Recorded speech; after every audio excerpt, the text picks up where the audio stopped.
Faces dropped on a new edition of Soccer Down here. It's a Tuesday. It's June 23rd. Lots of stuff to continue discussing from last night's PM edition with Jessica Charman hanging out with us. The Orlando Pride will not be part of the NWSL Challenge Cup. We'll get into a little bit of the why and what's next and how this is going down. We'll get into all of that this morning. We'll talk about MLS is back and the tournament and how everything's going to go with that. We'll get into all the latest from Europe, some good news out of Scotland. Lots of different things to talk about today. John, where do you want to start? I guess we have to start with what happened last night and continue what's going on from SDH PM from Orlando, yeah? Okay. Start it. Well, just to kind of recap it, once again, the Pride aren't going to participate in the NWSL Challenge Cup. 6 players, 4 staff members testing positive for COVID-19 Monday morning, according to Julia Poe at the Orlando Sentinel. Club source indicated some of the test results were inconclusive. It could later turn out to be negative, but the Pride had to quarantine such a large group that they could not. Hold up. Mm-hmm. That doesn't sound right, and I don't know if that's right or not. Inconclusives were counted as positives, or there were others that were inconclusive that could be positives? That's a big difference. This is straight from text. Okay. A club source indicated some of the test results were inconclusive and could later turn out to be negative. I don't know, and you know me. We've talked about this, John, a bunch of times. Mm-hmm. Like when it gets to details like that, I think right now it's so important to be accurate with details. I just yelled at the TV a little while ago because they were talking about Djokovic testing positive for coronavirus after holding a charity tournament was it in Croatia or Serbia, or were there multiple ones? I think it was just the one location, but let me check it real quick. Okay, it's all good, but they also, in that whole bit, they talked about how he tested positive, and now you have to worry about all sports coming back, which was an ignorant statement because of what's happening in Europe, and sports are back, and you haven't had outbreaks. But also, they had just said there was no social distancing in that tournament. I don't know what the testing was like. It was actually canceled early because of 2 people who did test positive. But there was no protocol, procedure, any of the things that are very important here. That detail is very important because it's very easy to see a headline, tennis player test positive. Can't do sports. Nope, can't happen. It's very easy to see Orlando Pride, 10 positive tests. Well, was it 10 positive tests, or were there some inconclusive ones? I mean, the way in MLS the testing is done, I want to reiterate this because it's just, this stuff is so important, and just throwing things out there without full context is irresponsible right now. Mm-hmm. In MLS, when you have a positive test, it is not, nobody has to announce anything, first off. The way Atlanta United is handling it, positive test, follow-up test done the next day. I'm assuming that is per MLS protocol. Follow-up test 24 hours later. When we've heard these things about wanting to avoid false positives or false negatives, everybody's doing 2 tests within a 72-hour period, and the tests are 24 hours apart. So in the testing procedure that Major League Soccer has, you have a positive, you have a follow-up test the next day to confirm. Period. That's it. What is going on with NWSL and Orlando Pride? Because you had a positive test last week. We know that much. I don't know what the procedure was for the follow-up on that initial positive. Then you have had 5, or we don't know which was a player or a staff member who tested positive first. You've had 9 other members of the organization test positive since, but have they been followed up on? The chances for a false positive or false negative depends on the test, and I don't know what tests they're doing, but some are very low, some are, I think, as high as 30-40%. That's why you have the follow-up. But to say that you've got 10 positive tests, but some of them are inconclusive, look, I don't know. The procedure has to be explained a little bit better. Because if they haven't done their follow-up, I think you'd be right to not count them as a true positive yet, or not describe them that way. You could say pending a follow-up exam. You could say it different ways, because I don't know exactly what that means. If it is some of this group have not performed a follow-up, I think it's safe to say there's enough that it tested positive, and you've got a problem, obviously. What protocols were in place for training? What were the procedures when people showed up? Because you've got 4 staff, 6 players that are on this list. And how is it handled? I mean, are people riding to practice together? Are some of these players roommates? Are some of the staff members roommates? There's so much unknown that we just don't know. We do know that, and we talked about it last night, Sydney Leroux, based on the reporting, is not one of the players who tested positive because of Dom Dwyer with Orlando City not being involved, and they made it very clear that there was no potential for any issues with Orlando City based on this. Well, Sydney and Dom are married, so there you go. The other side is just this big question about the behavior and how this went down. The procedure, the protocol for training is one thing, but there's also reporting, and we're not going to go into it because it's Twitter sleuths who have found a player who reportedly was out at a bar. And it's been reported that a player was out at a bar. That has been reported by folks. Look, that's incredibly reckless. That's incredibly reckless on multiple fronts. And no, there's not an excuse. You can have a bigger conversation about the way the governor has handled things in Florida, local government. You can have a bigger conversation about the messaging the president's put out about it. His thing about testing this morning is incredibly reckless. I hope that college athletic directors are not paying any attention to that, because it's a very bizarre thing to say at this point. But you can have that conversation all you want. But last time I checked, when you're part of a team, you have a greater responsibility to your teammates and to your club. Yep. And to your league, because the Players Association negotiated with the league how this tournament would go down, what the pay would look like, which was full, no pay cuts. If you opted out, full pay. And now you have a team that can't play. And in Sydney Leroux's case, you have a player who was looking at her first games back in 2 years. A player who would love to be part of the Olympic team next year. A player who would love to get back into the national team picture. And, you don't have that now because of a very bad decision. You don't get a pass because of the governor or the president or local government or the bar owner or any of that. None of them made the player go out that night. You have a tournament coming up in a week, and yeah, players blow off steam. I understand that, but this is not that time. And you know the risk.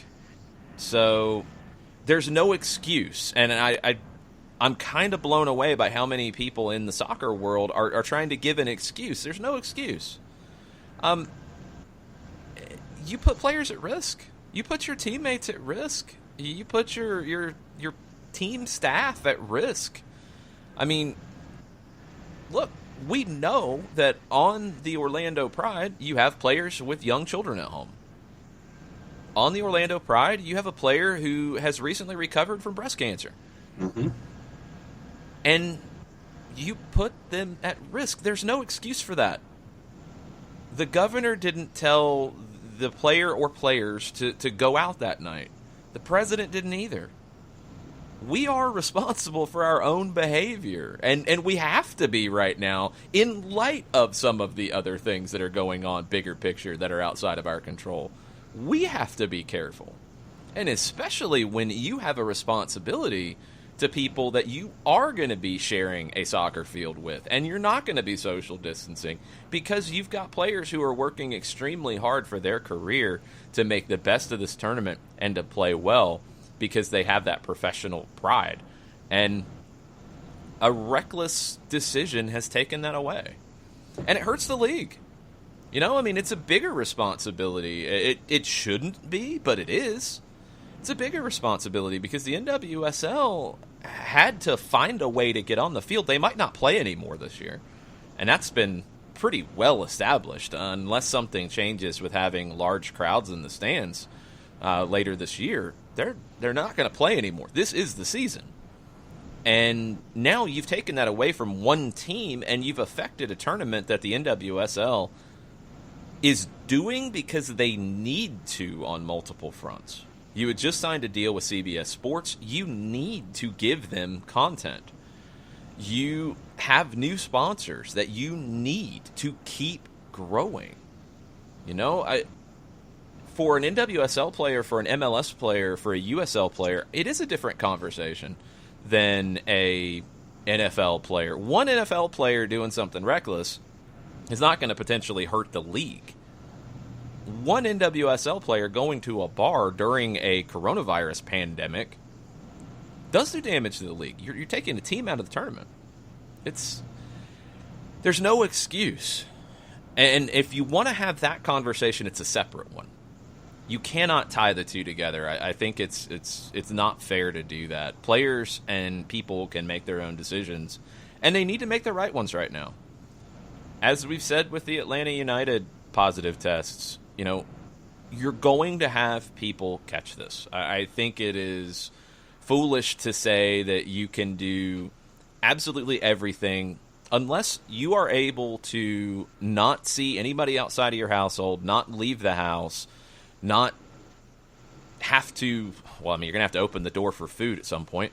Like, you're down to that level to think of how you can completely avoid this. So we all have choices to make. We all have responsibility that we have to take on. And I think it's obvious, even players, even people who do the right things are catching this because it's out there. So we all have to be careful. I hope this is a wake-up call. I hope this is talked about in the right way, and that's very, very important. No, don't put it off on the state government. Don't put it off on the governor. Don't put it off on the president's decisions. Don't put it off on that. Don't give an out. The decision and the thing that has to be talked about for the good of the league, for the game, for people, is that this was a bad decision. This was a selfish decision. This was a decision that put others at risk. This is a decision that we all need to think 3 and 4 and 5 and 6 and 27 times about before we decide to go out and do that stuff and be reckless and not be smart. We have to take that responsibility on. Don't put it off. Don't give an out here. Not to trash the player, because I'm not even mentioning the player by name, but to learn from it. That's the only way this is going to go away, y'all. If we're careful, if we're smart. Yes, wearing a mask is part of that, but also just intelligent behavior when you do have to leave the house. Because we have to. It happens. So be smart. Don't do anything to make it worse so we can get through this. So we can find whatever that new normal is. We have to talk about this incident in that way. If you just blame the governor because the bar was open, well, then that's saying that none of us can make our own decisions, and that's not right either, because that doesn't change anything. I keep coming across a 5-letter word, and it's a fairly simple one, and it's the word think. You have to think things through in a situation that is as important as the one that we are currently in. When you don't think, things happen. Think about what you're doing. Think about that first step. Think about the repercussions. Think about the if-then. And that 5-letter word just kept popping into my head the more that I kept looking at all of this stuff coming out of Orlando last night. It's when you don't think, stuff like this happens. And it doesn't just affect you. It affects everyone around you. And I'm not talking in the athletic sense right now. I'm talking just person to person, group to group, person to group, how it affects, how it rubs off. I mean, think about it as, think about it like when we're a little kid and you're on the side of the creek or the side of the lake, and you take that rock and you throw the rock into the water. What happens? You see those waves. As soon as that rock hits, all those waves keep working their way further and further away from that central splash point. That's all of the water that gets affected when you throw a rock in it. Yes, it moves, and it eventually moves back and does its thing. But when you don't think, and you don't think things through, and you're not thinking about things responsibly, and you're not thinking about the collective, and you're not thinking about repercussions, and you're not thinking about after effects, which can be even more dangerous now than in the previous normal. It's the common sense that needs to be used right now needs to be heightened and amplified, and I'm not going to give these individuals a pass because of how it impacts the league. And this league did all of these things and had all of this effort and throwing everything at this tournament to be the first one out there as a league in the United States, showing that sports can be back and what sports can mean and what sports can do. And you have an incident like this that has completely and totally capsized it, and you have to rethink about what you're doing from this moment forward from a league perspective. How do we rework our league? How do we rework the tournament? How do we sit there and, all of the public perception, all of these different things that have happened from an event in Orlando from players/staff on a team who didn't use that 5-letter word called think. And that's what we need to do more than we've been doing. And obviously it did not happen in this case. And no, I'm not giving them a pass. Yeah, this isn't a political thing. A lot of people tried to make it into one. And look, I get that this year, especially in an election year. There's people going out to bars who are not going out to bars because of their political affiliation. It ain't happening. It's reckless. You've got to be responsible for your own personal behavior here. And when you're part of a team, you have a greater responsibility to the people around you. And this was reckless. And I know I've if you want to find out who it was, you can look it up really easily and find it. It's all over soccer Twitter. It's all over it. I'm not even going to give them the publicity of it. It'll be out there. You can find it. Go look. It's not hard. It's a huge blow for the NWSL. I mean, luckily, going from 9 teams to 8, an 8-team format is easy. If you have 2 groups of 4, you can do that. Are they going to redo the schedule? There's some back and forth about it. Are they going to still play 4 games? Because that was the idea. You were going to play every team in your group twice. There was some talk that they'd go to 2 groups of 4 and play everybody once and play 3 games. They're kind of set up to play 4, so I think they'll try to do that. If the schedule's wonky because of this, it's wonky because of this. There's just no way around it. They'll make the best of it. You can still do it with 8 teams, but it hurts. No Sydney Leroux, no Marta in this tournament. Alex Morgan wasn't ready to come back yet, but her team is not involved now. A lot of other players, Ashlyn Harris, Allie Krieger, not involved in this, and it hurts the league. It hurts the league when you were already going to be missing Carly Lloyd. You're going to be missing Megan Rapinoe. You're going to be missing Kristen Press. You're taking more high-profile players out of it, and all because of something reckless. We've got to be smarter than this. I mean, the thing earlier, it was on CNN with one of the anchors talking about, can we do sports because of Novak Djokovic?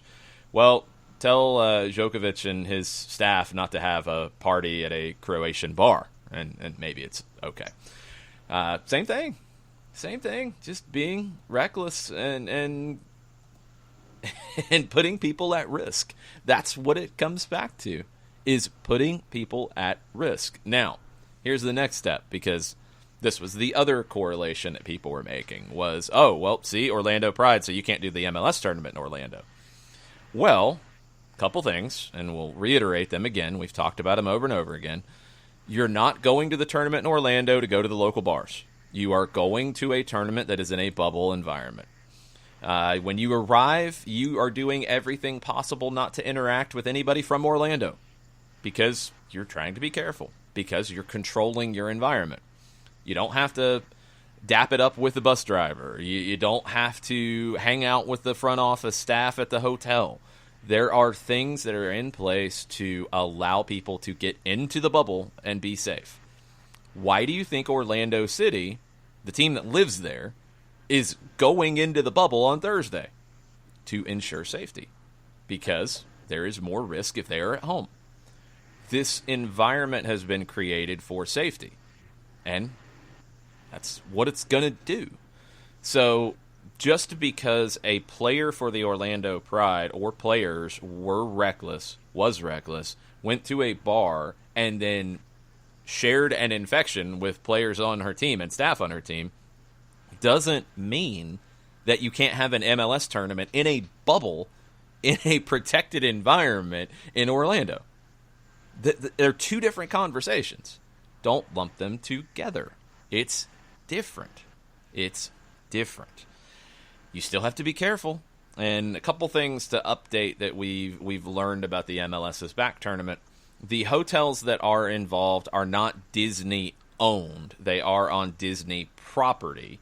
So I don't know where that falls, but the main thing is that the workers at the hotel are all part of a union.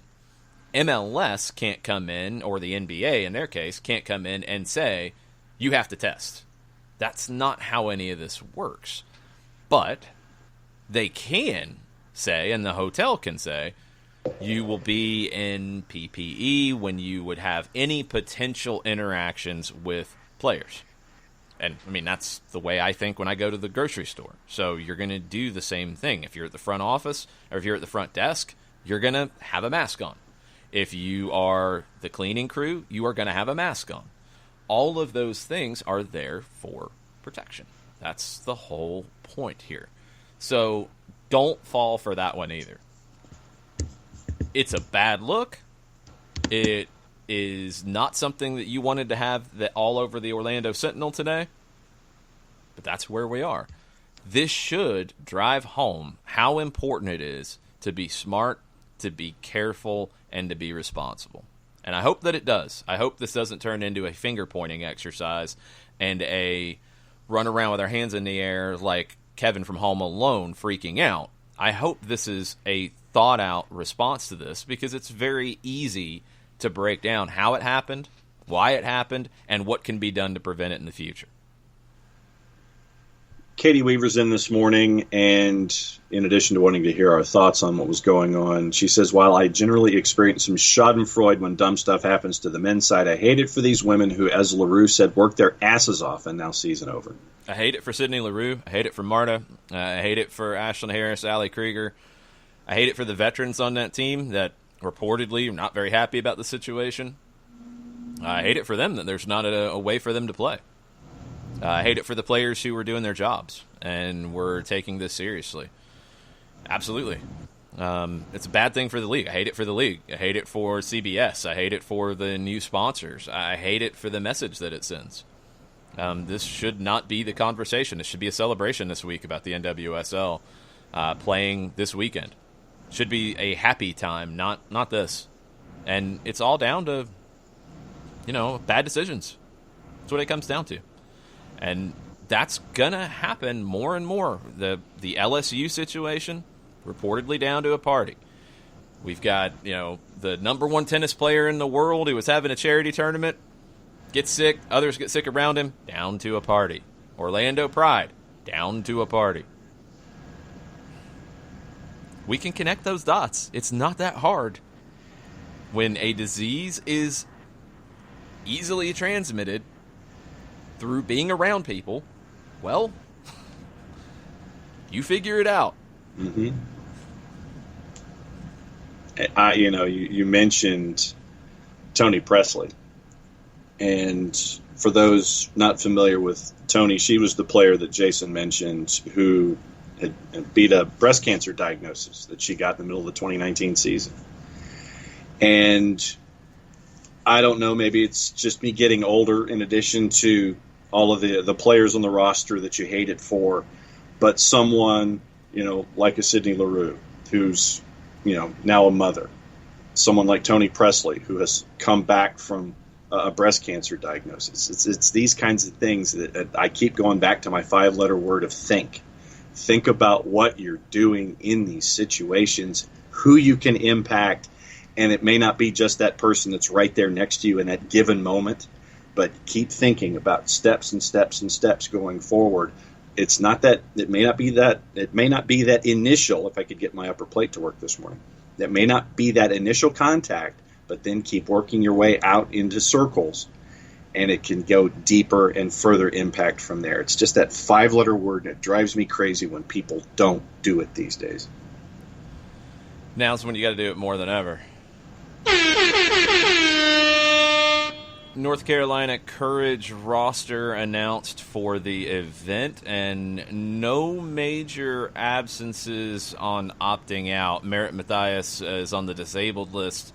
She will not be participating, but from a U.S. women's national team perspective, Jess McDonald, Crystal Dunn, Samantha Mewis, Abby Dahlkamper, all of their national team, Lynn Williams, Kristen Hamilton, all of their national team players are in the mix. Nobody opting out that I'm noticing on their roster. I would assume that with the Courage announcing theirs, we're going to hear from the rest of the league this morning about the rosters, and hopefully we hear about any we'll definitely have schedule changes, but what they look like and what the format moves to. There's reportedly a conference call between the league and the players to sort this out.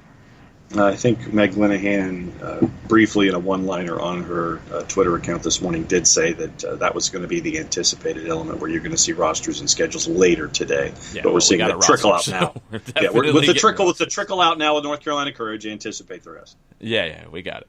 All right. Take your questions on it. Would love to hear what you guys are thinking. Couple of updates on the American sports world, the college world.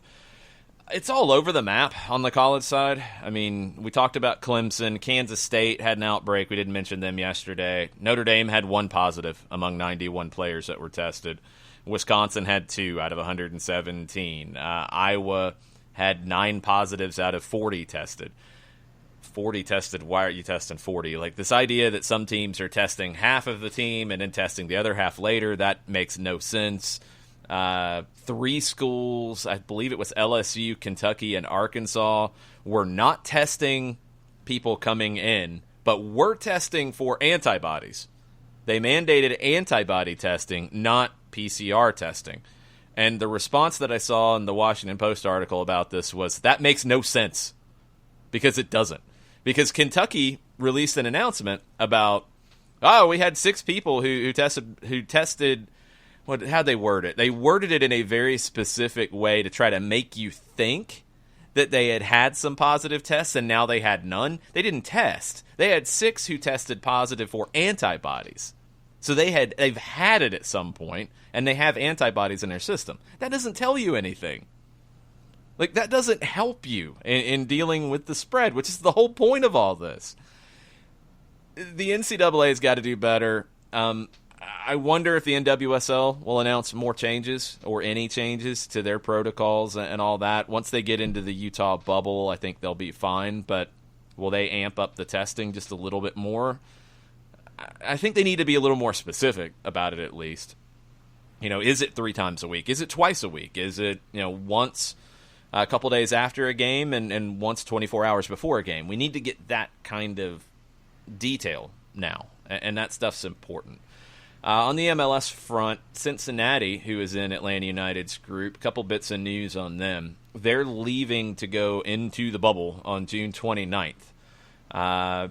Everybody ready to go. Coaching staff ready to go. Jaap Stam and Saeed Bakati, his assistant, they got their visa. They've got everything sorted out. They are in Cincinnati. They've been training with the team. 26 players on the roster, 19 staff members. Everybody is good to go.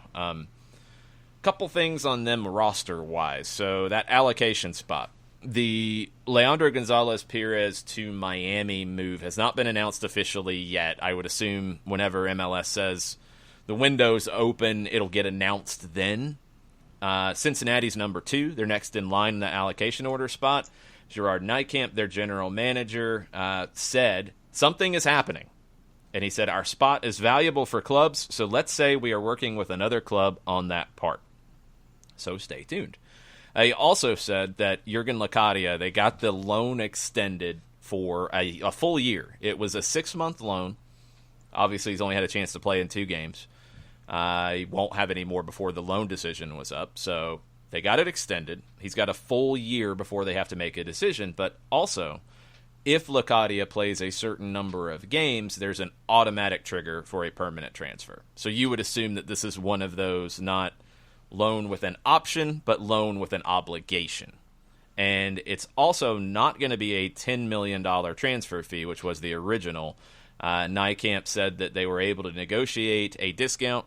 They didn't confirm the new dollar amount, but less than 8 figures. So that's the latest out of Cincinnati. Louisville, we mentioned, will be able to open Lynn Family Stadium up to 50%. So that's going to take it to around 7,600 people. The staff will reconfigure seating locations for season ticket holders to account for physical distancing, reduced capacity. If there's any individual tickets available, they'll make that announcement later. The basics that I've seen about this, hand sanitizer, people have to wear masks in the building. I do believe there were concessions being offered, which was a little surprising. We'll see if that changes. It probably will, because that's how all this has gone. It evolves as you go. But right now, in Kentucky, they're allowed to open up to 50%, and Louisville City's planning to do that with a lot of safety precautions in place.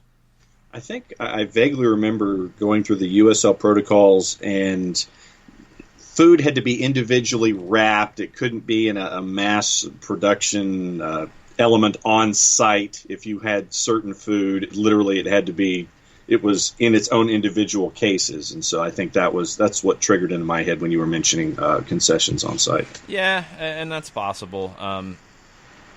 We'll see. We'll see how it ends up going. I was looking to see any updates. Don't see it. So they'll be open to 50%. It's going to be about 7,600 people is what it's looking like. What else you got on your list, or what do we have on the Twitters this morning? Joe Johnstone says, what's the likelihood that an MLS team pulls an Orlando Pride and withdraws from the Orlando tournament, or has too many players to get COVID-19 to fill the squad? In that unlikely scenario, Joe is assuming those 5 matches would be considered forfeits on a #tinfoil Tuesday. 3 matches. It's 3 matches in the group that count as regular season. Joe's been away, so maybe He missed that it was not 5, it's 3. I don't think it happens in MLS because of the testing, because you're identifying things quicker. And that's, again, it goes back to my question about NWSL. What is the frequency of the testing? And this goes to the bigger conversation. USL is going to test once a week in season. They talked about only testing twice a week, or no, once every 2 weeks during preseason, which was a little strange. The Pac-12, for example, has talked about testing once a week. The question is that enough? And I don't think it is. With all of those individuals that are a part of a football program on a daily basis / weekly basis for an entire football season, I would say no. Well, USL too. I mean, once a week is And I don't know what NWSL was at this stage. That probably should be clarified. MLS, you're testing every other day. You're testing every other day during the week. For Atlanta United, it's Monday, it's Wednesday, it's Friday. You have a positive test, you have an immediate follow-up. You have a positive test, you back off of team training until you get everybody who would be training clear. And we have not heard about an update from Atlanta United in terms of any more positive tests. So we don't know if they are back to full team training as of today. There was testing yesterday of the whole group, so we're waiting to find that out. This is all difficult, but I don't expect it because of the level of testing in MLS. I don't. YouTube at 35 says on Twitch, we have our twits of the day talking about the Orlando Pride player or players. They have Are been they replaced plonkers by, now? Yeah, slow down. They have been replaced by Plonker of the day. YouTube, we had this last night on the PM edition. We're replacing twit with Plonker now. We're trying to embrace more British slang in the show. But YouTube says, would the coverage be any different if it were an MLS team instead of one of 9 NWSL teams? Is the scandal level smaller or larger because Orlando was not exactly considered a favorite to win? They were the general wooden spoon pick based on strength of schedule. I think it would be different if it was an MLS team rather than an NWSL team because the media is going to pay more attention to a men's team than a women's team. It's not right. I think they would. Yeah. That helps the NWSL a little bit during this because this is a time where you don't want a lot of coverage of a bad thing, a mistake. It's not right, but I think that's what would happen. I don't think the scandal level has anything to do with Orlando Pride's level of play. It doesn't to me. I don't think it does for the conversation here. I'm curious what the response would be from the soccer media if it was a men's team as opposed to a women's team here, because I was a little surprised by how much came out about, well, you got to blame this and you got to blame this, and not coming down hard on the players who did this. I wonder if that would be different if it was a men's player as opposed to a women's player. I don't know. I hope we don't find out. I don't want to find out. I don't want to have that conversation, but sadly, we probably will, at least in some sport, because this is what everybody's dealing with. This is nothing new.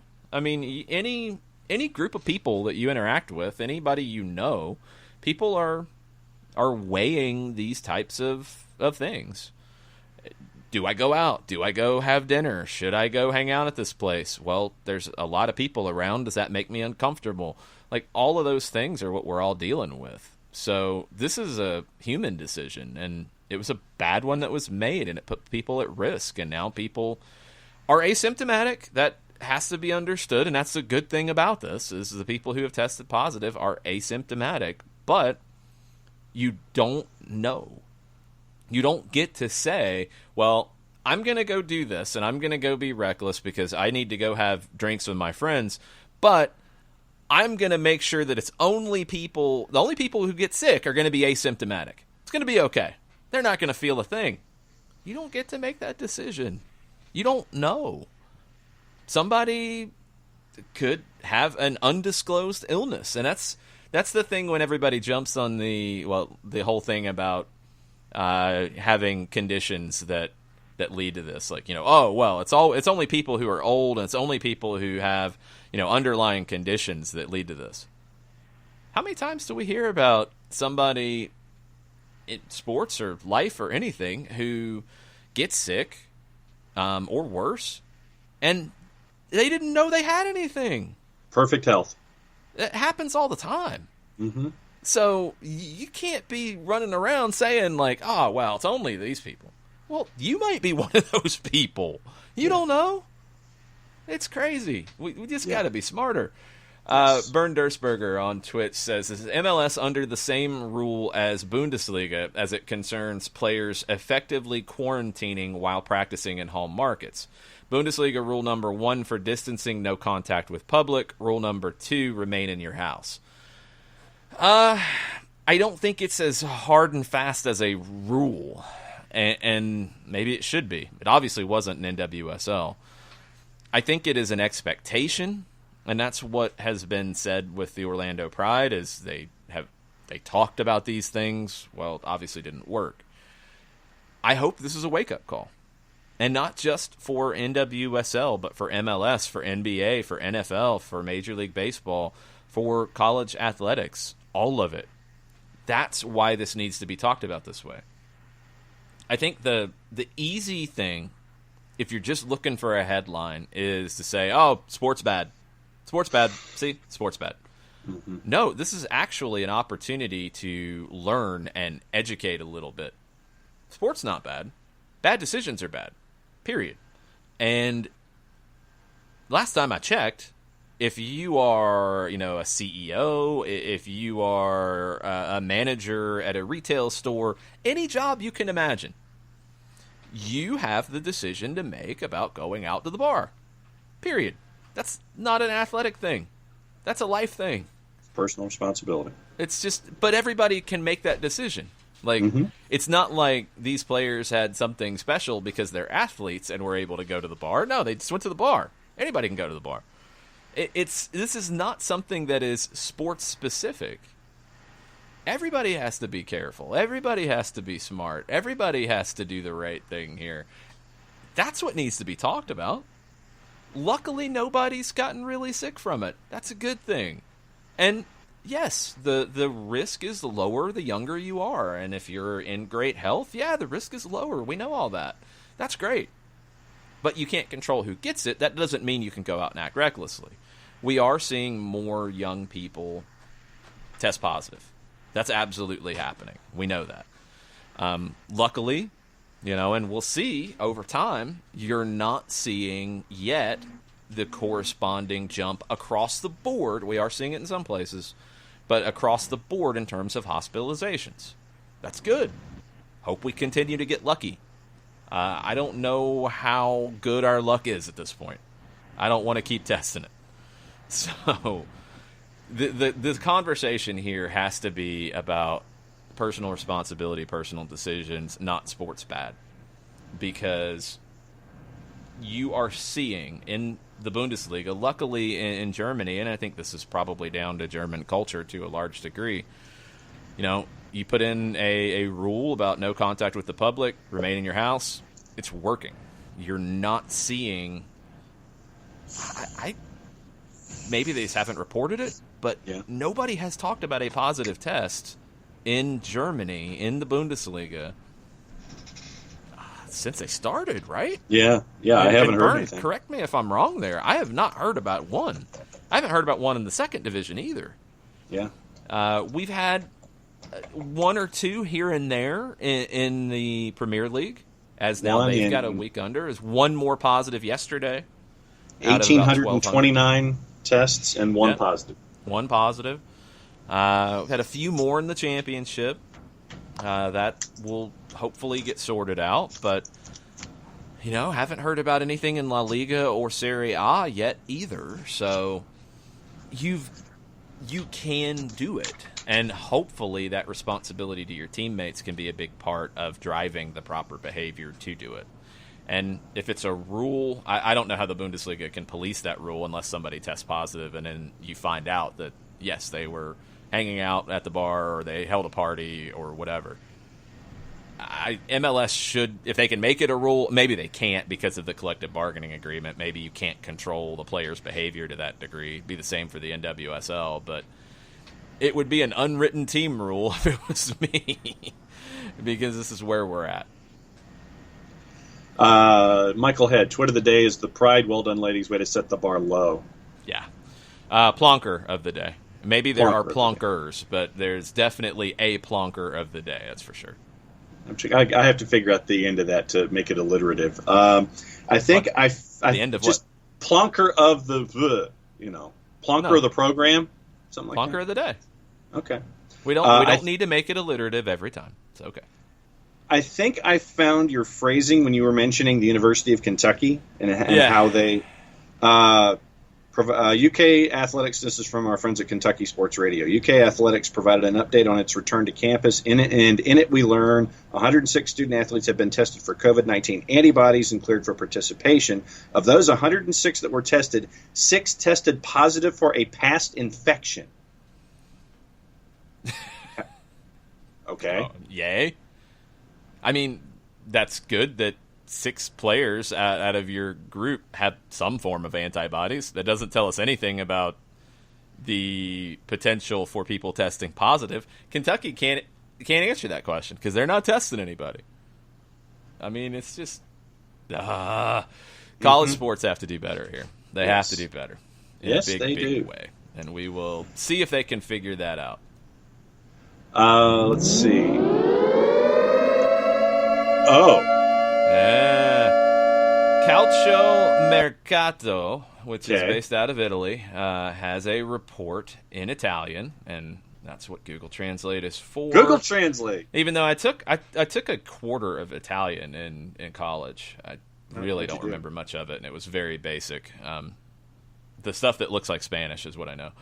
After looking at this for a second, it is saying that Ezequiel Barco is being targeted by Fiorentina, which has been discussed, but also, according to Calcio Mercato, Lyon has, this is translated, actually carried out concrete surveys, asking for information on price, engagement, availability, for any transfer, et cetera, et cetera. Now, that goes against what Darren Eales said yesterday, that no one has contacted Atlanta United about this.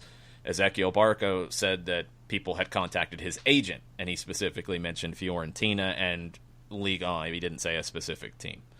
Lyon is who is Calcio Mercato's reporting. We'll see. I think Fiorentina is a club to keep an eye on because Fiorentina has new ownership. Fiorentina is being very bold and aggressive in what they are trying to do. I mean, this is a club that you go back to the Gabriel Batistuta days, was a top club in Italy, and they fell on some hard times, and they were sold, and a person that, if you've followed the lower divisions here in this country, you've probably heard of, Rocco Commisso, is who's in charge at Fiorentina. Joe Baroni, who was in charge of the NPSL. That's who's running things at Fiorentina. Commisso owns the Cosmos as well.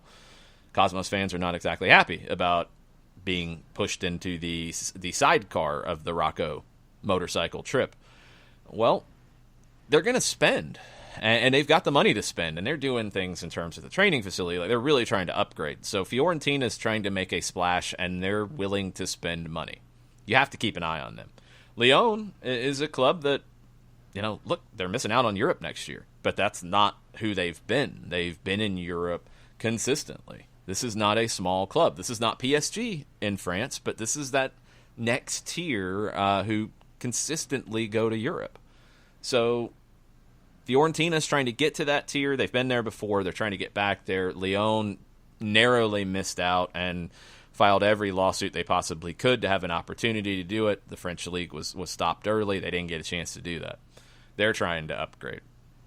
Those are two teams that make sense in this conversation, but look, we don't know where these numbers are going to be right now. And that's what's so hard about this is the market, which is already difficult for MLS players going to Europe, and we don't know exactly what the numbers would be or should be. Now we have no idea. Now we have no idea because teams that you thought could spend $30 million, $25 million can't. You've got teams who can. You've got some surprising teams who can. We don't know. So all you can do is stay tuned on this. Darren Eales said that no club has contacted them yet. Barco's agent said that Fiorentina had, or Barco said his agent said that Fiorentina had. Both of those things can be true. You can talk to the agent before you submit a full bid, because if the player doesn't want to go, there's no point in submitting a bid.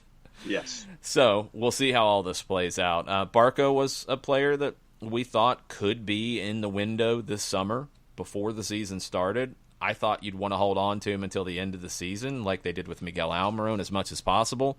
Well, the 2020 season's very different now, and maybe that opens the door to doing something now. Don't know, but keep an eye on it. Calcio Mercato is running with that rumor this morning that Fiorentina, which we'd already heard, and now Lyon is another club that is specifically mentioned by name. Katie Weaver back in this morning. She says she was talking to an MLS player's mom the other day. And she said he's told her not to come to Orlando. His team is looking out for things like groceries for families, pet care, etc. Teams taking this Orlando quarantine very seriously, and players, at least this one, are okay with it. Yeah, because they're going to be protected more than you and I. They're going to be protected more than you and I. They're not going to have to worry about going to the grocery store. They're not going to have to worry about dinner or breakfast they're going to be tested consistently. They're going to be very well taken care of, better than us. And that's good. Is it inconvenient? Yeah, you're not at home. You're not at home. You don't get to stay at home. You don't get to be with the family. You don't get to be with the pets. You don't get to be at home. But this is the trade-off.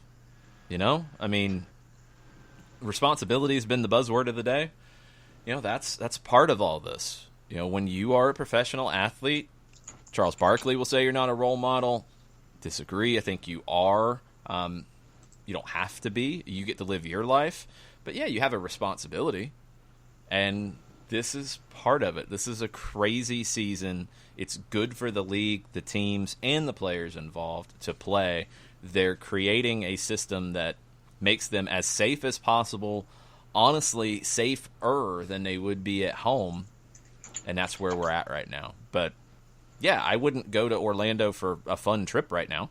No, I wouldn't go anywhere for a fun trip right now. Orlando or anywhere. It doesn't matter to me. I'm not going to hang out and just try to have fun and run around on the beach or the bars or the parties or whatever.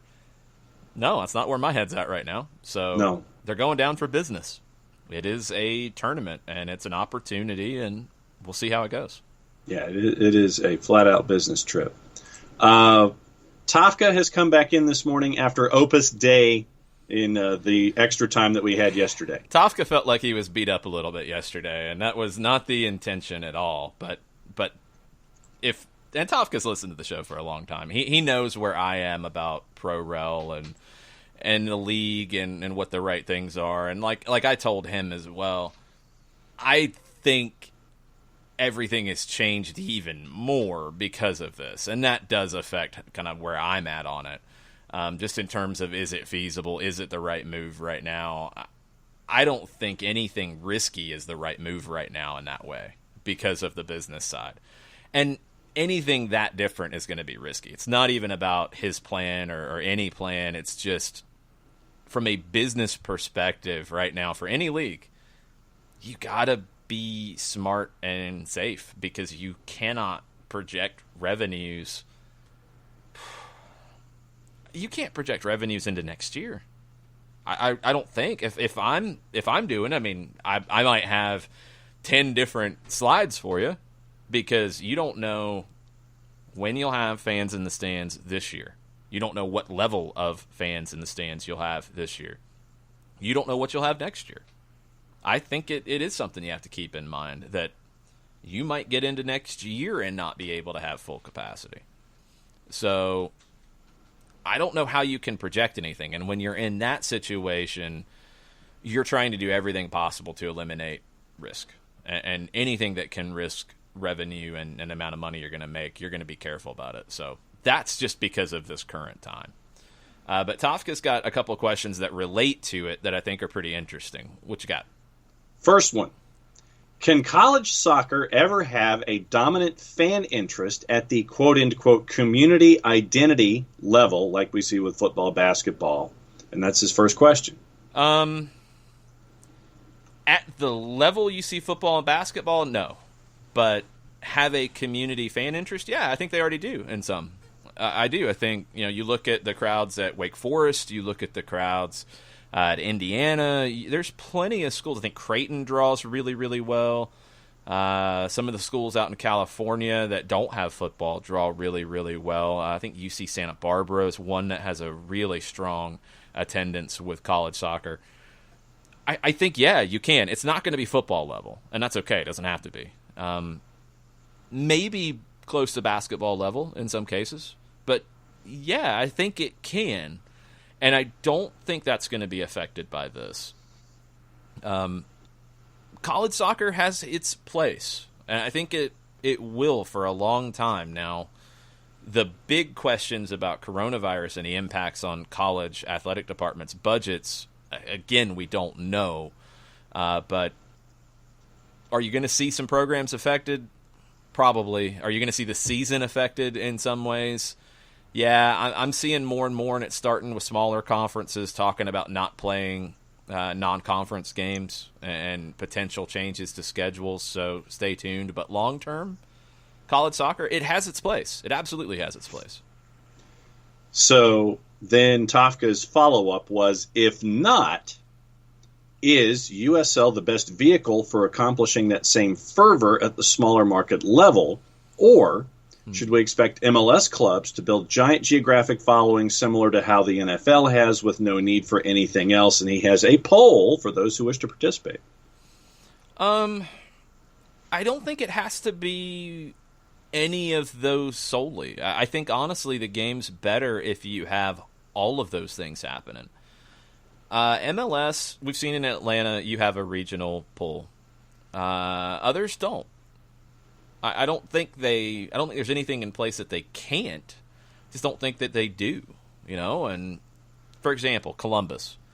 I'll be curious to see if over time, because of the shared ownership, if they start to draw more from Cleveland, if they start to become more of Cleveland's team as well as Columbus's team.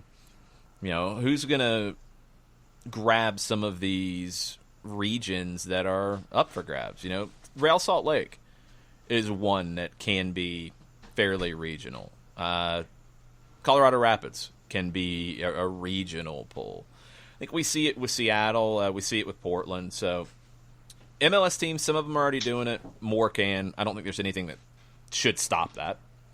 USL can... Go ahead. What? No, I was just going to say, I just have this vision of the dog pound coming from Cleveland to be a part of things in Columbus to really rub FC Cincinnati's nose in it for hell is real. That'd be awesome. That'd be absolutely awesome, and we need those things. That's a good thing. USL is going to be able to serve markets as well.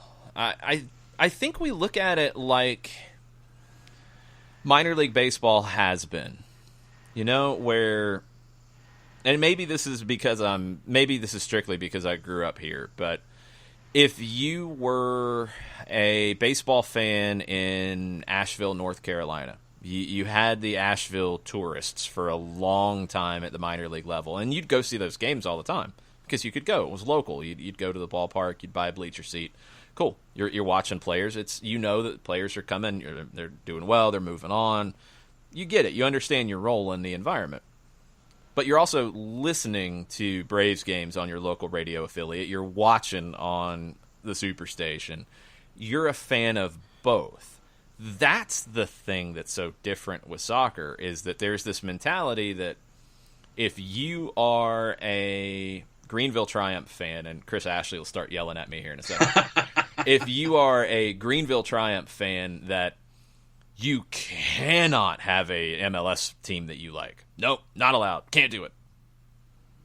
Why? Doesn't mean that the Greenville Triumph are minor league and that's all they are. No.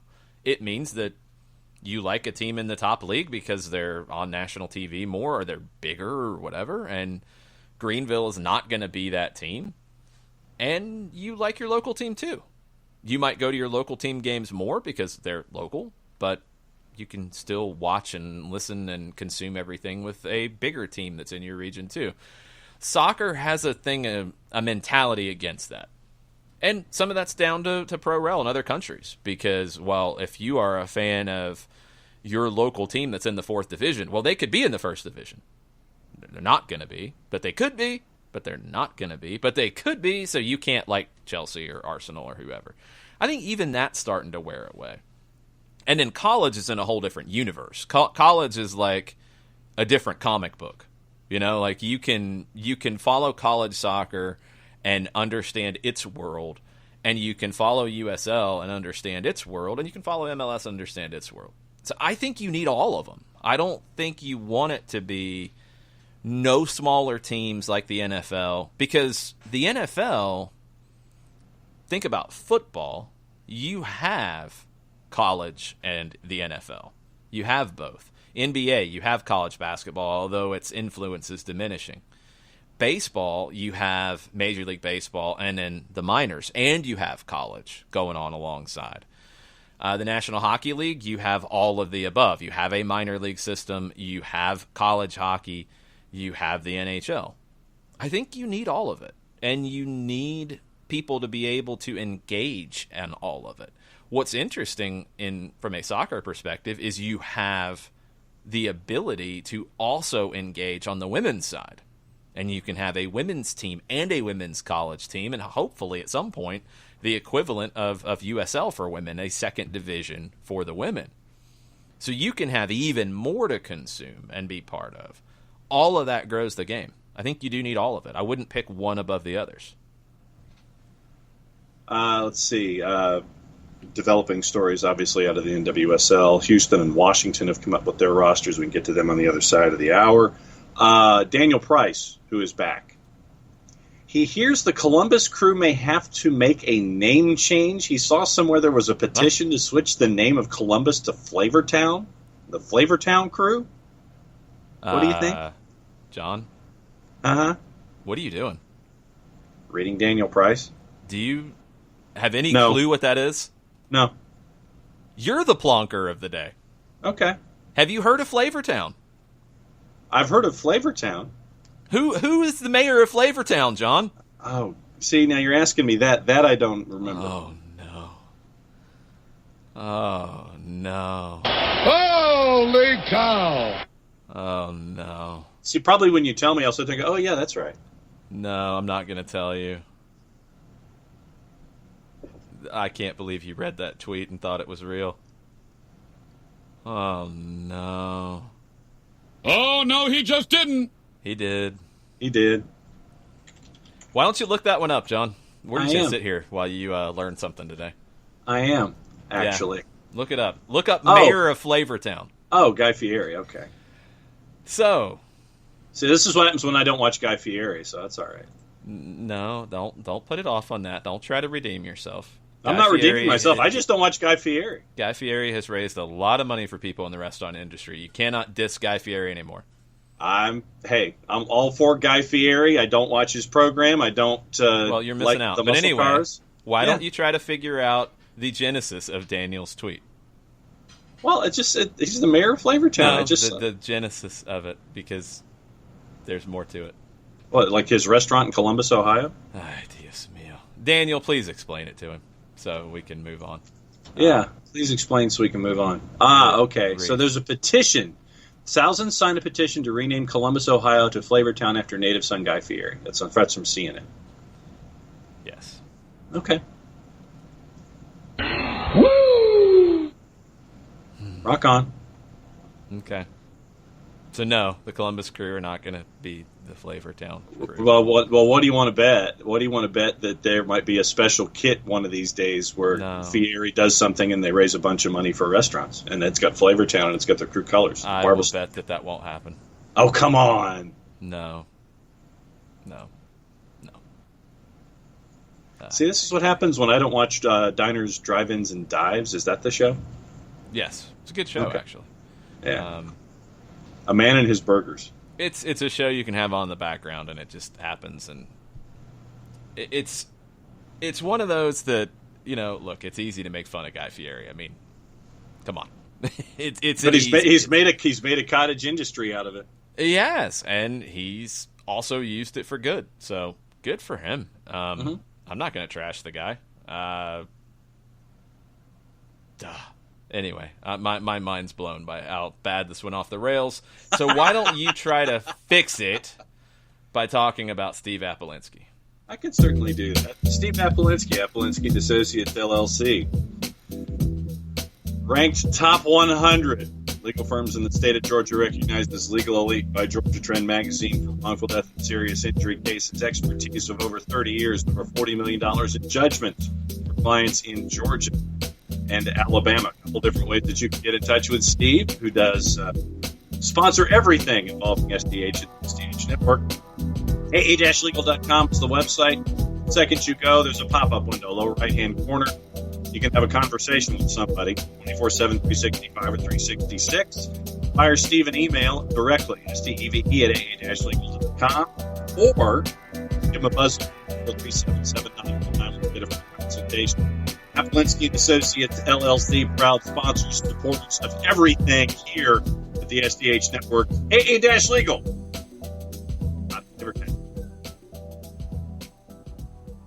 You slightly redeemed yourself. Slightly. Got through the read. Slightly. All right. What else have we got?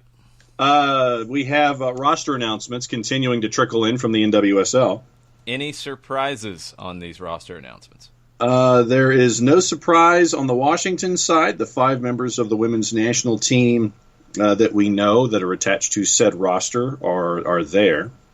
And on the Houston side, let's see. Scanning through, no surprises on the Houston side. Just the reminder that Houston acquired Katie Naughton and Megan Oyster in the offseason. So no surprises coming out of the lines from Houston and Washington as their rosters have been announced as well. All right, so we will get more on that as we go. Let's talk about a rare occasion where there's good news on this front. In Scotland, today.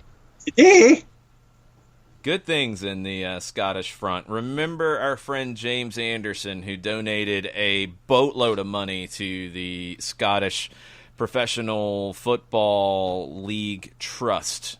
Well, all 42 clubs have successfully applied for a grant. It's a £50,000 grant. Everybody was eligible. Clubs were able to secure the grant provided they demonstrate support for the wider community in which they are based. A number of other clubs have directly referenced that some of the funding will support community activity via their own club charities. All have given a clear indication of how their community will benefit from the grant. Aberdeen, Celtic, and Kilmarnock will donate their grant to their partner charities. 17 clubs across the SPFL are going to purchase COVID-19 testing kit with the intent to make access to these facilities available to the wider community. That's what Ross County did. So in doing that, this creates a network of local testing centers across Scotland at football clubs. That's massive. Mm-hmm. Not just taking this money to keep it going, to pay for PPE, and some clubs have to do that. Some have to do it for the cleaning. Some have to do it for signage. Some need it for the temperature check equipment. All that's valid. But 17 at least are going to buy testing kits so they can test the community. That's incredible.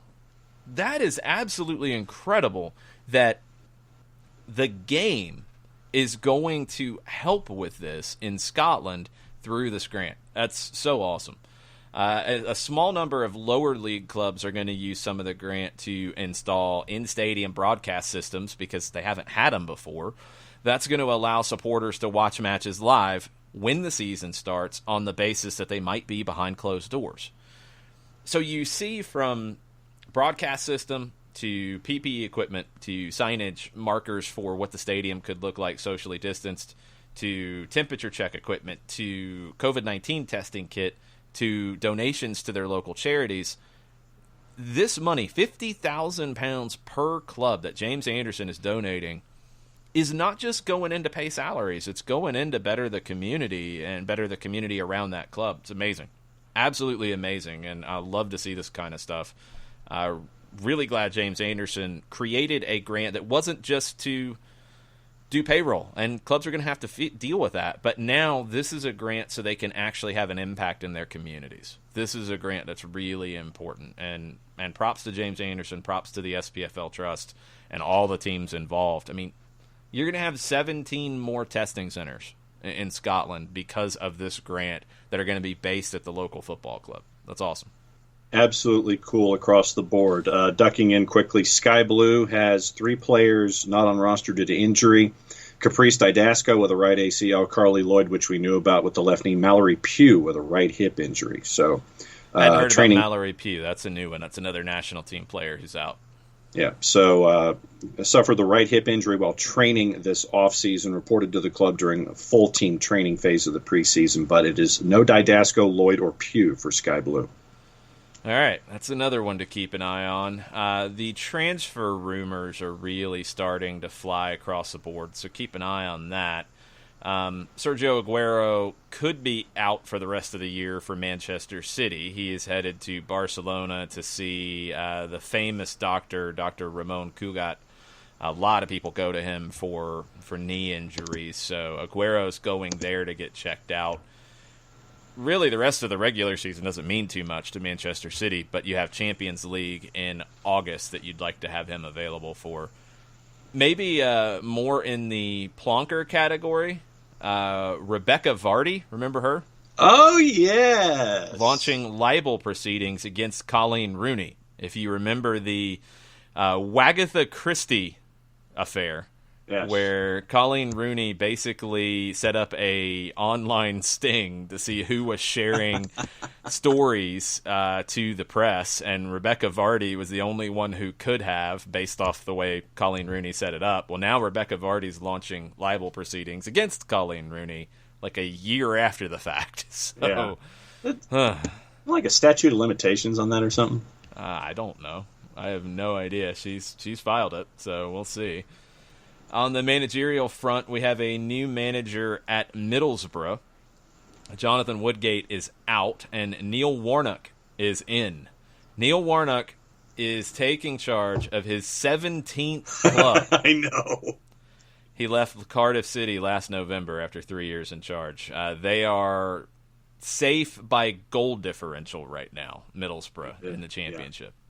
Yeah, the drop zone is going to be a street fight. I think there's 5 teams hovering right over the drop, and there's one that's right there too. So the run-in the championship, for those of you that like drama at the bottom of the table, it might end up being must-see TV because of all of the juggling that's going to happen every week. But yeah, Neil Warnock at the age of 71, his 17th gig. I don't know if that's a good thing. No. I don't. I don't. I mean, if you're trying to survive, okay, that's I guess it. Okay, we'll see how that goes. Yes. One player we didn't mention with Sky Blue, if you missed it in the offseason, McCall Zerboni made the move from North Carolina to Sky Blue, and without Carly Lloyd, without Mallory Pugh, without Didasco, Zerboni needs to have a big tournament for Sky Blue. There's going to be a lot of pressure on her because outside of Zerboni, I mean, it's a team that struggled. I mean, in the past, they were better last year. You've got Midge Purse, who's gotten some women's national team caps here lately. Amani Dorsey's another player to keep an eye on, but there's a lot of unproven younger talent here. So Sky Blue is one that could struggle in this tournament because they're missing some big names. Can we go back to update a story on a previous plonker? Sure. Matteo Guendouzi, with all of the Arsenalness, he has escaped an FA ban. Who's he? Matteo Explain Guendouzi. who he is. Arsenalness does not tell people who he is. Matteo Guendouzi is a part of the horrific backline that Arsenal currently has. Okay. And he grabbed the throat of Neil Maupay. That's what I was looking for, yes. After they gave up the goal. Game winner, right? Yeah. Okay. The eventual game winner in the Brighton-Arsenal match that was their match the last time out. Mm-hmm. So Guendouzi escapes an FA ban for grabbing Maupay by the throat and apparently had a couple of choice words to Maupay, even after it was reviewed by VAR. I'm getting to the quote here. Sources claim Guendouzi, who earns in the region, this is from Sammy Mokbel and our friends at the Daily Mail, earns in the region of £40,000 a week, spent the game taunting Brighton players about the financial disparity between the squads. Okay. So that's a dumb thing to be taunting about. Yeah. And also claimed Guendouzi blamed Maupay for the injury suffered by Bernd Leno. A source, and we all know about sources and the Daily Mail, quote, he, meaning Guendouzi, was saying the Brighton players were excrement, shall we say, the 4-letter word with an S, and that he and his teammates earn so much more than they ever will. He's done it in other games as well. Arsenal are a decent club and hate that sort of behavior. So Guendouzi's apparently running salary smack on Brighton in a game that they lost. It's not running salary smack. It's just being a plonker. I mean, it's just dumb. Like, what does that have to do with anything? You make more money. Good for you. You still lost. Like, yippee? Yeah. Come back with better smack, dude. That's dumb. And by the way, we talked a lot about this early on. Brighton was one of the teams who was kind of obnoxious as people were trying to figure out what the Premier League would be doing as they were coming back. Brighton was one of the more outspoken, obnoxious ones. I think they're probably okay with everything, how it's worked out now. Especially after that 3 points, no doubt. Yeah, I think they're okay with it. They were like, no, we can't come back. No, we can't do this. No, we don't want to get relegated. Well, you're good. You're good. Yeah. No, honestly, I'm looking at, obviously, Norwich. Sorry, Michelle, not a lab. I just don't see them winning 5 of 8 on the way in.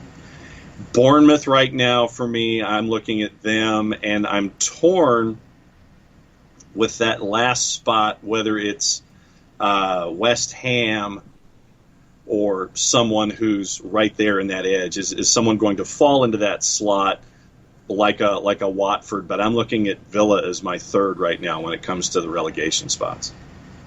Well, yeah, they're in 19th right now, so that's an easy pull.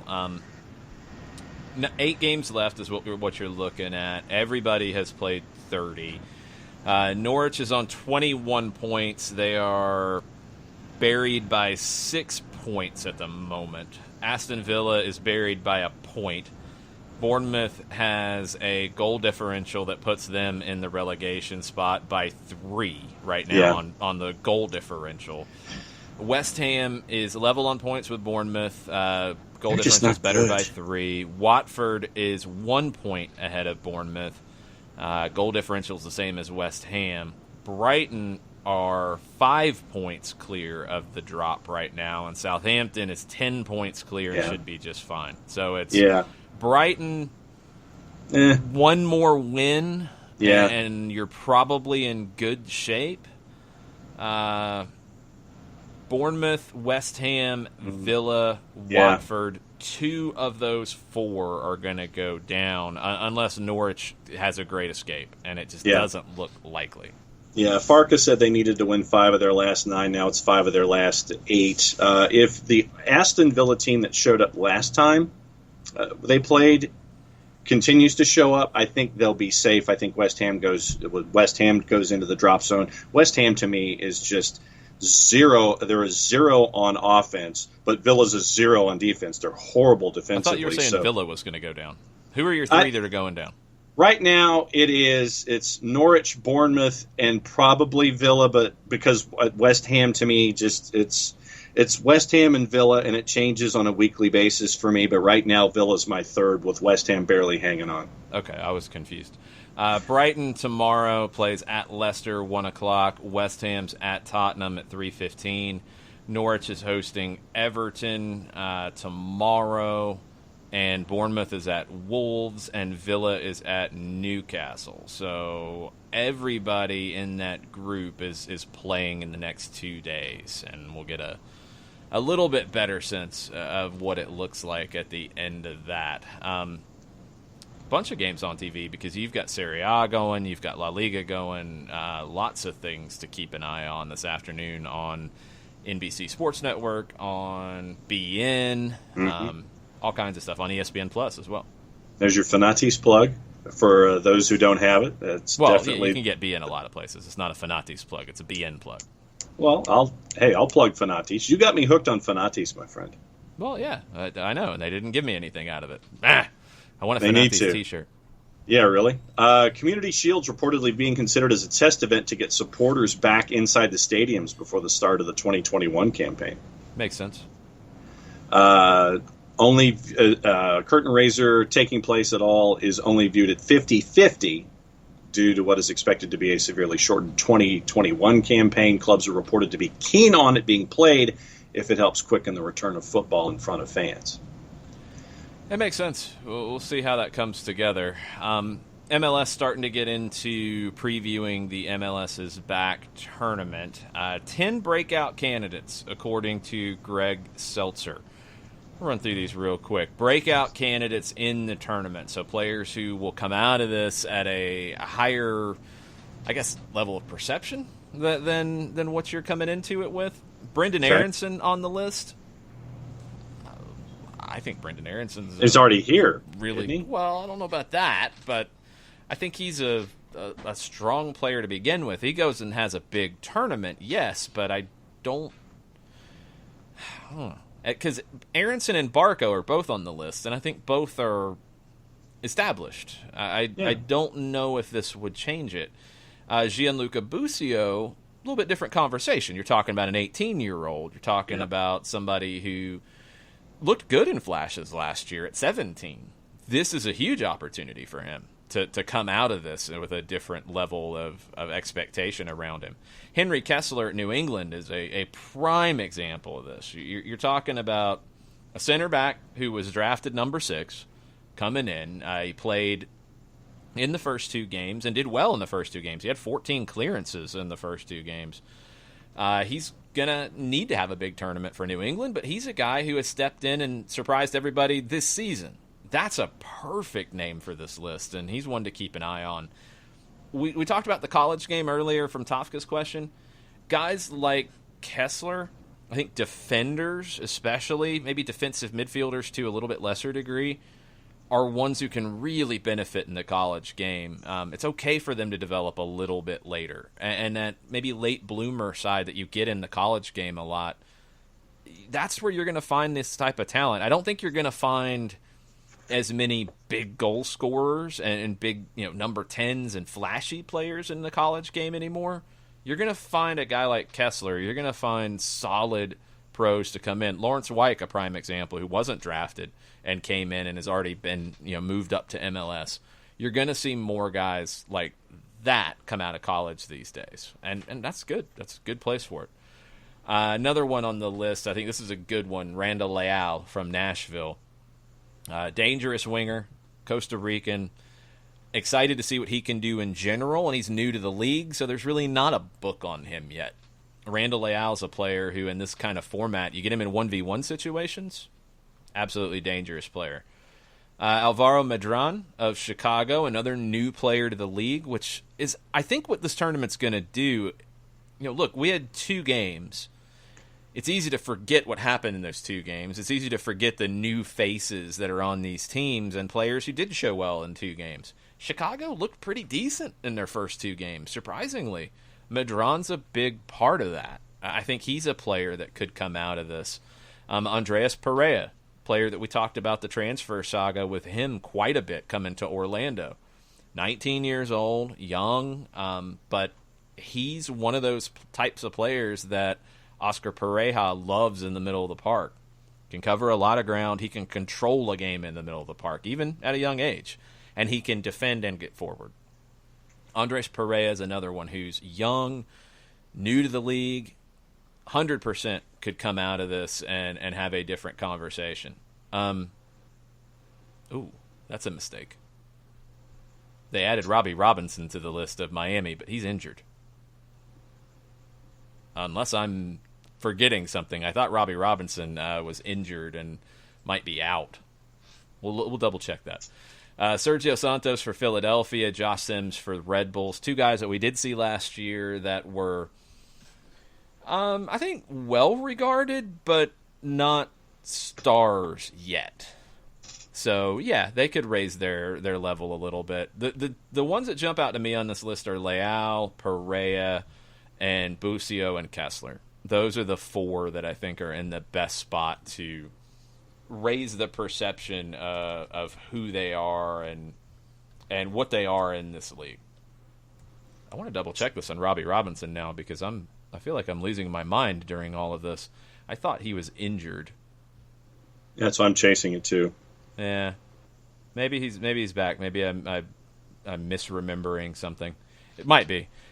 He would be another player who, as a rookie coming in, and a rookie goal scorer from college, from Clemson. So he would be somebody who could surprise you. But I wonder, even if he is healthy, if he's going to be the guy up top. Because remember, Julian Carranza, a young Argentine from Bonfield, was injured early in the season. He could come in and grab that spot if he's healthy. And don't put it past Miami to go out and make another move either. Miami's got the potential to make some other moves. So that's your guys to keep an eye on. I think for Atlanta, they put Barco on the list. Maybe we have a different opinion of Barco locally as opposed to nationally. I would look at a guy like George Bello, who I think will be written in as the starter at left wing back for this tournament. I think Bello is a player who could raise his stock in this event. Trying to think who else would stand out to me. Mateus Rossetto, who's new and will probably have a big opportunity here with Joseph Martinez's injury. If not Rossetto, Manuel Castro, but I think it's going to be Rossetto. I would say Rossetto and Bello are the two who have the opportunity to stake a claim for more out of this tournament. Those are the two for Atlanta who jump out to me.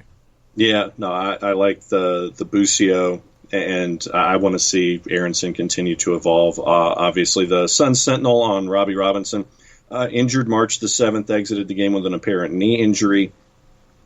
Extra time off has allowed the injury to heal, telling MLSsoccer.com if he would have missed a few weeks' action if games were being played. Got it. I was thinking it was a worse injury. So, okay. I'm completely incorrect because I don't remember what happened in March either. I knew he got hurt, but I'm glad it was not serious. We'll see if he can get back and earn that spot. But you got Agudelo, you got Carranza. I don't know if Robinson's going to be the guy up top. I don't think he will be. I think he was a little bit by default. Then he had the injury. We'll see when we get back into it, and you'll get 3 games to get a better look at him. But I'm thinking it's going to be Carranza. I had a chance to see him a little bit with Bonfield in the Argentine League, and I like his game. He's pretty explosive. And I've always liked Juan Agudelo, but it's just never all come together for him. I think Robinson's solid, but I don't think he's the first option up top. And I also wouldn't be surprised if they went out and got somebody ahead of this either. Yeah. Edinson Cavani is a name that, look, he's out there. He's out there. PSG's going to let him go. He's been linked to Miami before. You're going to have to find a way to make the salary work. But you want to splash, that's a splash. And one name that we mentioned in the past who I have not seen don't think it's confirmed yet, but Ignacio Scocco, who was let go from River Plate, looks like he was going to go back to Newell's to finish his career out, where he's probably had his best portions of his career at Newell's Old Boys. Looks like he's going to go there. So scratch him off the potential MLS list. Looks like there's a thought that the FA may scrap replays. The FA Cup. Well, they should, because it's a stupid, outdated thing. So that's another topic playing that is replays, not VAR. Playing replays Yeah. in the case of a draw. Yes. In the FA Cup, the old school way is you have the first match. If it's a draw, there's no extra time. You replay it at the other stadium between the two teams. And then if that one's a draw, you go to extra time and then penalties. Yep. You're adding more games to an already crowded schedule. Next year, it's going to be even more crowded. Nah, it's pointless. That's the bottom line, basically, is just because of the fixture list being as packed as it is, despite knowing that it would hurt teams financially. So they're looking at how to ease demands on the players. And so that newspaper that we don't mention is reporting that option that would see all replays scrapped when it comes to the FA Cup. Oh, well, I don't know how serious it is then, since it's from that newspaper. True. Exactly. Let's see. I got what's the opposite of a plonker? I'm going to let you figure that one out, because I want to see what you come up with. Well, I would just say good dude of the day, frankly. Good dude of the day. Good dude of the day. Okay. Good dude. Who's the good dude of the day? Ben Mee from Burnley, by the way. Why is Ben Mee the good dude of the day? Because of what he said after the Manchester City-Burnley match yesterday. What did he say? He goes. He's the post-match designee in another 5-0 romp by Manchester City, and so as the captain, the captain's supposed to go out there, and you're supposed to, the guy from insert broadcaster here. You can hold that thought. Sure. And holding. This is what Ben Mee said. Ben, just how tough a night was that? Yeah, it was a tough night. I mean, we can talk about football, but there's something I want to speak about first. That the aeroplane that went out before the beginning of the game. I'm ashamed. I'm embarrassed to that a small number of our fans that have decided to put that around the stadium. Completely missed the point. A group of lads in there are embarrassed to see that, and it's not what we're about at all. Missed the point. The whole thing that we're trying to achieve, trying to do. I think these people that need to come into the 21st century and educate themselves, and as a lot of us do, and like I say, completely missed the point of the whole thing that we're trying to achieve, and it does not represent what we're about, what the club's about, what the players are about, and what the majority of the fans are about, for sure. It's a small minority of people, and I'm really upset that happened.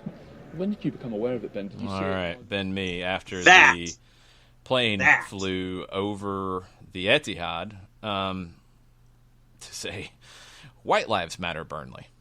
Ugh. Ridiculous.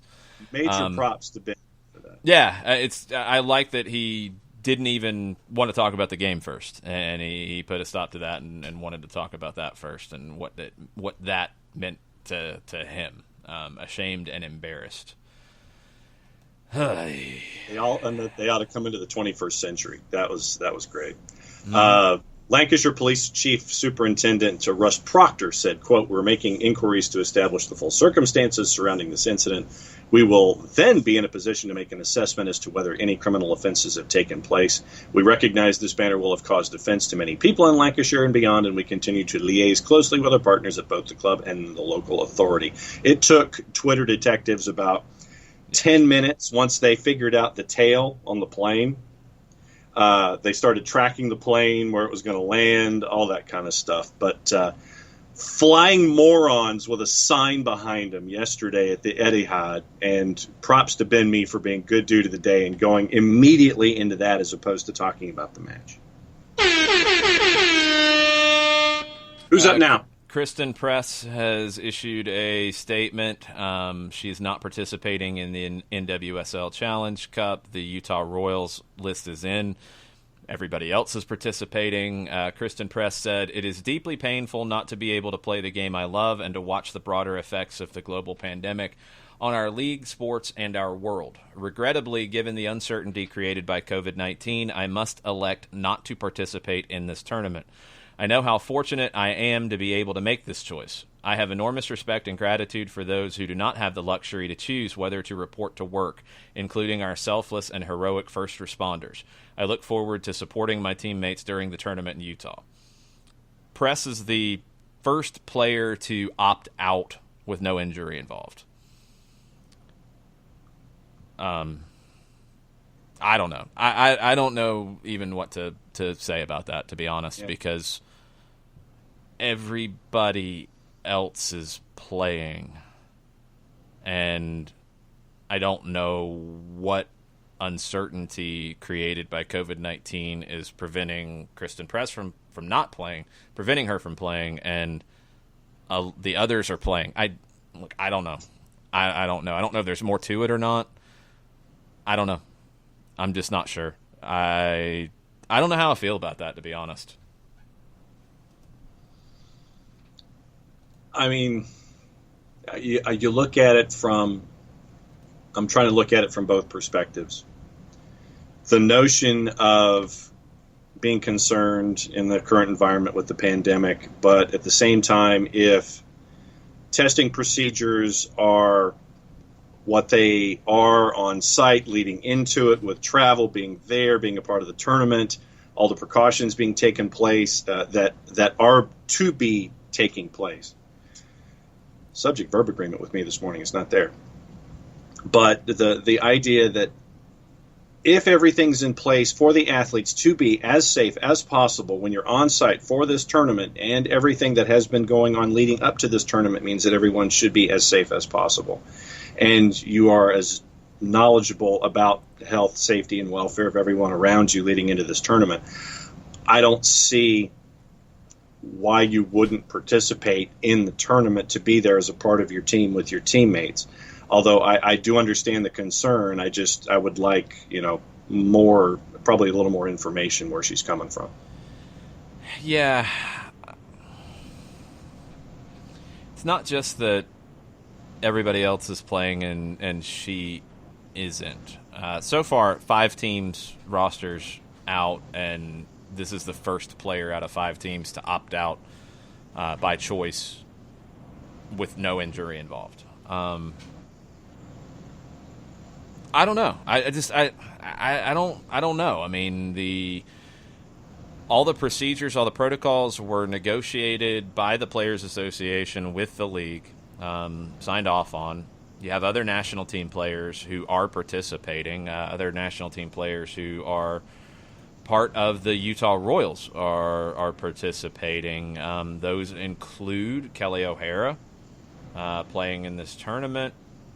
Who else are we thinking of here? Former national team player Amy Rodriguez, Desiree Scott from Canada, Diana Matheson from Canada, Vera Boquet from Spain, Nicole Barnhart from the U.S. Women's National Team, formerly. You've got the rest of the roster, and Press has opted out, especially with what's happening with Orlando.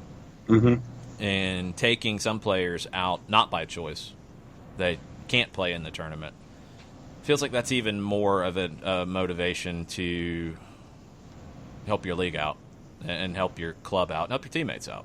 So, I don't know. I don't know if there's any underlying health issues. I don't know if there's anything else to it. But the fact that your Players Association negotiated these protocols and signed off on it, and everybody's playing,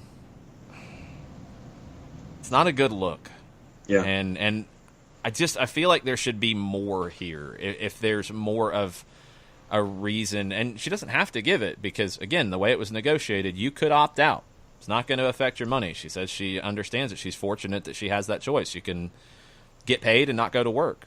She does understand that according to the statement, but man, it's a huge blow for the league to lose one of the most exciting national team players for, I guess, just a personal decision not to. I mean, as we've said, everybody has their personal responsibility, but this is an environment that is not your traditional environment. It's an environment where you are going to be protected more. You're going to be tested more. And, yeah, I mean, there is an idea of, I think, needing to give back to the game. Yeah. And the game needs stars right now on the women's side, especially after the Orlando Pride news. And this is not good for the league. I'll be curious to see how it gets covered and if there's more statements that are made about it. But I'm not a fan of that at all. I don't think it looks good. For a league to be poised to be where it is, to have this moment on the national stage and showcase the best that's out there with all of the precautions that they are taking and doing this in this scenario, for one of your stars not to be a part of it, there's a gaping hole there. And it's disappointing to see, but I mean, no, she doesn't have to give the depth of her reason. She just can opt out. But it's disappointing to see. Obviously, the curious person in me would like to know what the depth is to this answer. But it's for a league that is ready to showcase itself. I would think that as one of the stars of your national team, you would want to be at the forefront of that discussion. You would sit there and say, and as a part of the NWSL Challenge Cup, the U.S. Women's National Team players, including A, B, C, D, and E, are all a part of this. You're out there as part of the front wave of exposure for this thing, and then you have one of your stars opt out. Like I said, I would want more information. That is your prerogative to do that, but I would like to think that you would want to be there for your sport and your league going into this situation in Utah. Yeah, and look, the Players Association negotiated this, and there is a separate Women's National Team Players Association that I don't know how involved they were directly here. It was assured that anybody who wanted to opt out could, and it would not affect their pay for the year. But you only have one person doing it. And so far, there's still, I think, 3 more teams that have to announce their roster. But I don't know. I don't think it's a good look. And I I wonder what will be said by teammates about that one, if anything. Maybe nothing. It hurts Utah. I mean, obviously, in the tournament, you're missing one of your best attacking players. Mm-hmm. So it's going to hurt them from a competitive standpoint. And, yeah, it's just a competition. You do have to talk about that side of it as well. And this is going to be a big drawback for them. So we'll see how it goes. But that means now, if you're looking at who's not there, Kristen Press, officially not there. Megan Rapinoe, we're waiting on the official announcement there about her not participating, but we know that that's the case. Carly Lloyd, injured. Mallory Pugh, injured. Orlando Pride out, which removes Marta, which removes Sydney LaRue, which removes Allie Krieger, which removes Ashlyn Harris. That's a lot. That's a lot. And I hope, and the NWSL, I mean, it's not even a hope, it's just they have to. I mean, you have to overcome that, and you have to make the best of the situation with your TV partner, with your media partners, and get the word out about what you're doing and what this tournament's going to mean and all the stuff on the field. But, yeah, that's a lot going into it that's going to hurt. And I guess that this next question that I have can be a question really that can go for the remainder of the week leading into the tournament. Who are you most looking forward to see? I mean, obviously, I'm looking forward to seeing what McCall Zerboni can do. But who else is on that list of yours? McCall Zerboni's on a bad team. Let's slow down the expectations there, because Sky Blue missing Pugh and missing Lloyd, and they already were a team that was McCall Zerboni can't fix everything herself. No, but I am looking forward to seeing her out there to see what she can do in this environment. Yeah, but I mean, there's only so much you can do. You're one player, and you're missing the two best players on the team. So, there's nothing you can expect from McCall Zerboni, because she can't do everything herself. I think you're looking at the North Carolina Courage, because they're pretty much full strength. You're looking at the Portland Thorns. We're waiting on their roster to come out to see if they're going to be missing anybody. You would have been looking at Utah, but now you have to wonder a little bit. I think you would have been looking at Reign, but you have to wonder a little bit. Chicago Red Stars, you want to see them in this event and how they look. But I think it's the two teams that have dominated this league for the last couple of years. It's North Carolina and Portland. I want to see who the new stars are. I want to see who takes advantage of Press not being there in Utah, who steps up as a goal scorer. Is it a veteran like Amy Rodriguez who becomes the focal point for that team in the attack? Is it somebody young and new that we don't know yet? I want to see if anybody emerges on Sky Blue. I mean, Zerboni's not a player that's going to dictate the play in the attacking half. She's going to sit and destroy the attacks. You need somebody to go forward and step up and be a threat on that end of the field. There's going to be players who emerge in this event as well, and that's what you want to see, is the opportunities there for new stars to emerge, and we have to wait and see who they're going to be. Shiva's in this morning, and she says, okay, so can any MLS player withdraw from the tournament now, even if their club is still in it? No. That's a different situation altogether. The MLSPA did not negotiate that ability. And I don't know if this had to do with the differences on the women's side with the women's national team PA and players who make money from the women's national team, from the federation, and from the league, and if that complicated it. MLS made it very clear. There has to be a reason. Like, that statement would not fly. There has to be a reason. Jordan Morris, he has diabetes. There is a medical reason if he chooses not to play. Other players have underlying conditions that you could say, I'm not going to play, I don't feel comfortable. That's going to happen. We also have Carlos Vela's situation with his wife expecting. I don't know what her due date is, but expecting around this time, you get that. You can't just opt out because of uncertainty. That is not allowed in MLS. That was, again, negotiated by the CBA and the agreement to play between the Players Association and the league. The U.S. Women's National Team PA, but specifically in this case, the NWSL PA, did negotiate that ability. So, no, MLS players cannot just opt out because of uncertainty. There's two different arrangements there. last night when we did SDH PM, we ended after 45 minutes for a specific reason, to watch a specific game. I went back and read Matt Pence's oral history on The Athletic, and that was a really cool thing that Matt pieced together. But having watched the game against Algeria again 10 years later, is there anything that you picked up last night that you hadn't picked up before that was reinforced? It just drove you crazy. It wasn't this. That's the thing you got to understand here. It wasn't an amazing game. No, it was But no, there's nothing else about it. Like, you had a ton of chances. You couldn't find the back of the net. It looked like it was going to be a bad night. You were saved at the very end. The moment at the end is all you need to know about that game. It's all you need to remember about that game. There's nothing else. There's nothing else you pick up on it. Like, you're keeping up with what's going on in the other game. It's looking like you're going to go home because you are, and then you find a goal and you win the group. It was that kind of night. There's nothing else to that game. It was a magic moment. That's it. And a night that drove you crazy. Absolutely. Well, no, a morning that drove you crazy here, but it was just a game that, yeah, because you're out. Like, you are out. I can't remember when the score in the other game put you out, but you were out. You were going home, and then you score and win the group.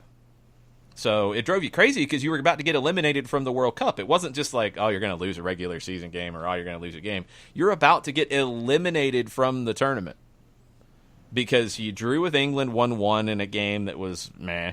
You started out badly in game number 2, but then you had a great comeback, and you should have won if not for an awful referee decision. And it looked like you were going to go home against a team that needed to win to have any chance to go through, and just didn't even try to win for the most part. Just sat back and sat back and sat back. It looked like it was going to be a frustrating day, but you had a moment. And that's all it was. It was a moment. It was a moment. You can delete the rest of the game, and you can watch from when Tim Howard grabs the ball and throws it out to Donovan. You can watch from that. That's all you need to know about that game. Although there was a moment in the 57th, I want to say, where Josie had this run on the near side as you're watching on TV, and you're sitting there going, man, I would love to see just that youth and that health and that power forward where he flicks it forward, goes around the defender, and he starts a break in the 57th. I'm like, It was 10 years ago, John. I know, but you sit there and you just, I wish, on the national stage that you got. I wish I had the speed I had 10 years ago. OL Reign is out. Their roster is out. Okay. Anything to it? As previously reported, Megan Rapinoe has elected to forego playing in the NWSL Challenge Cup. Quote. This is hold on. The quote is from Bill Predmore, who is one of the owners. Yes. Go ahead. Quote. Megan let us know that she has decided not to play in the tournament. There's a preposition missing. Like all NWSL players, she was given the option to participate. Fareed and I would love to have her with the club for the tournament, but we understand and respect her decision. We've had to find ways to win without Megan in the past and are ready to do so again at the Challenge Cup.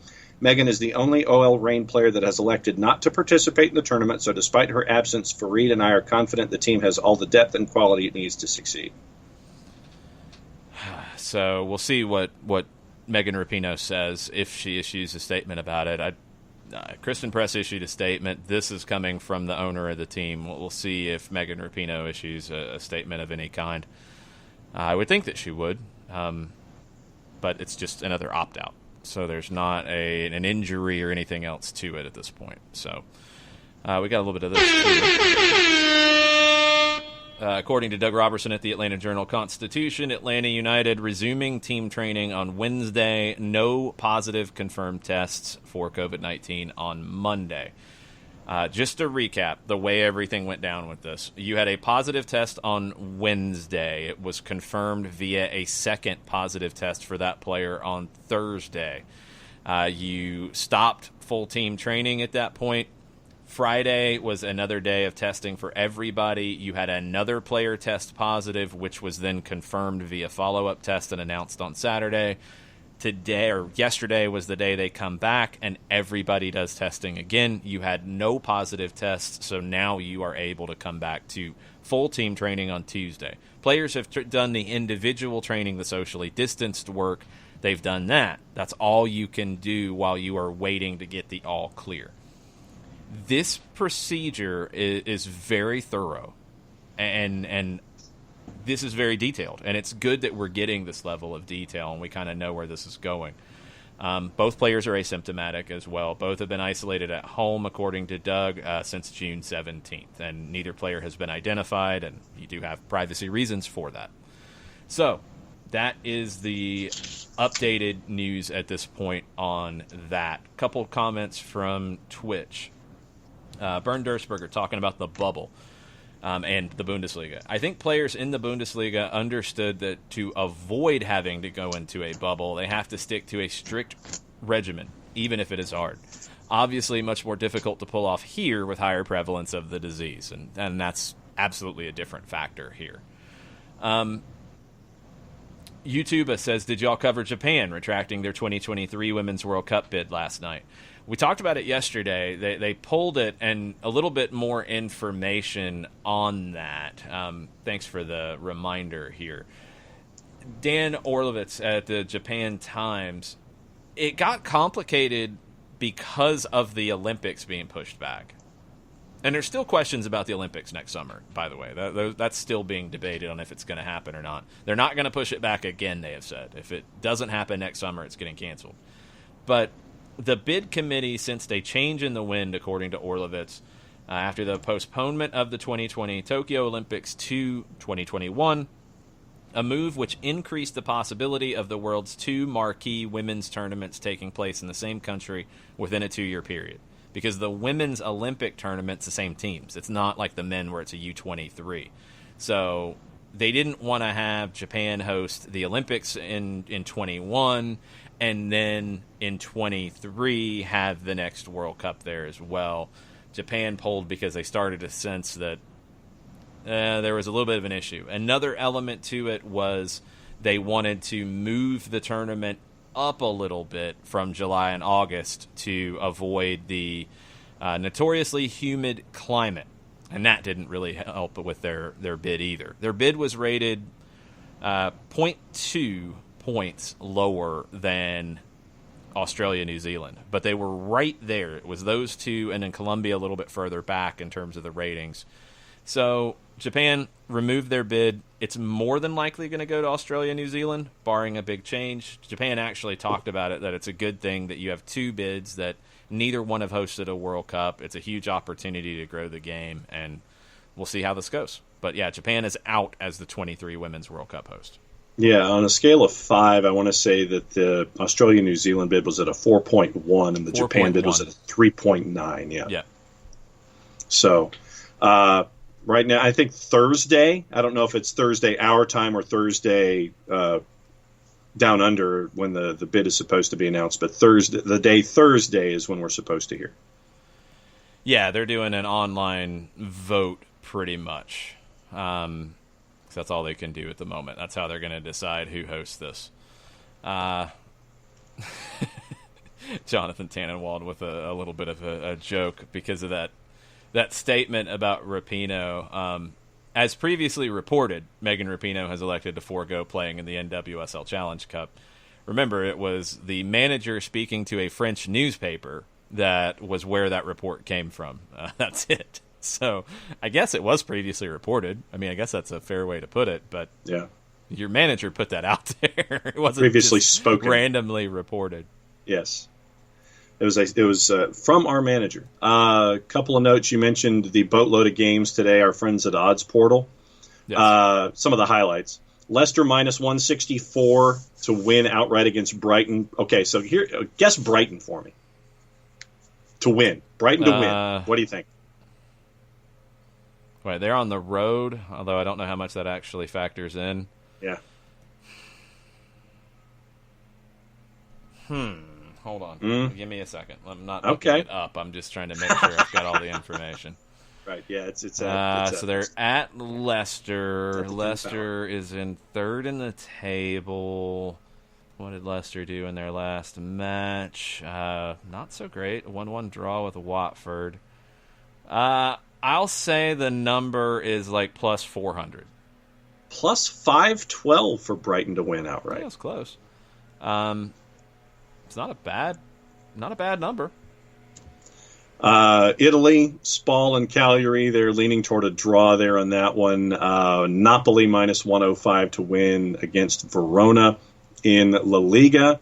This will be another one to guess for me. Levante and Atletico Madrid. Atletico Madrid's minus 159. What about Levante?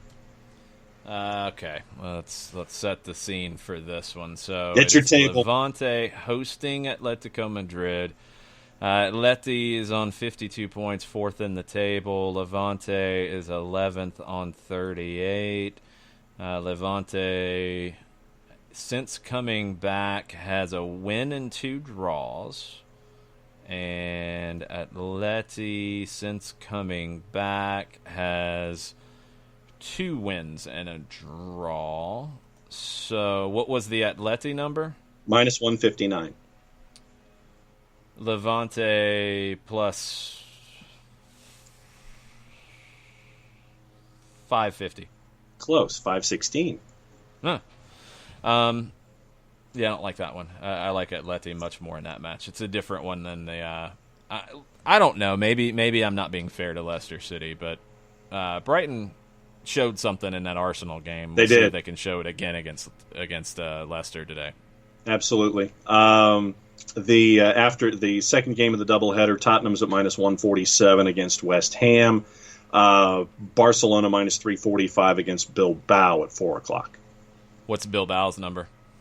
Wow. Plus 1,073. Man, I mean, to win outright. They're in 10th. Since coming back, they haven't lost. They got a win and 2 draws. Draws at plus 483. Barca has 2 wins and a draw, and they have not conceded a goal yet. So, yeah, that's a little high, but I wouldn't touch it. And the Airborne DJ, Tom Russo, is asking, where is the schedule? I don't know. It's a good question. Last we have seen about this is that you've got some complications due to the TV partners because ESPN is doing all the production. MLS owns the TV rights across the board, and ESPN's production is more expensive than Fox's production. Mm-hmm. Fox also let go a number of staff behind the scenes on a number of shows. One of them was Shaw Brown, who's a longtime soccer producer and their top producer. So when the conversation came up about Fox spending less to begin with, well, now maybe that's changed even more because they've cut staff. Yeah. They've got to find a way to figure that out. The league owns the property, so the league can figure that out, but ESPN will get paid for producing these events. And I guess for the league, it's figuring out how much Fox is going to pay and Univision's going to pay. Yep. But also the scheduling. And I'm sure this back and forth dance with baseball hasn't helped either. Now it's looking like Major League Baseball is planning to hold a 60-game season starting around July 24th, which would start when the tournament is, and you've got both Fox and ESPN with baseball rights. We don't know what that looks like during this. No clue. So it's complicated. It's difficult. I think MLS needs to get it announced ASAP. They probably needed to get it done last week because you've got a lot of other things that are going to be revolving around it. It's not just the national broadcast, but radio, coverage, media coverage, and just getting hyped up for the tournament. It's hard to get hyped up without knowing what the schedule is. Yeah.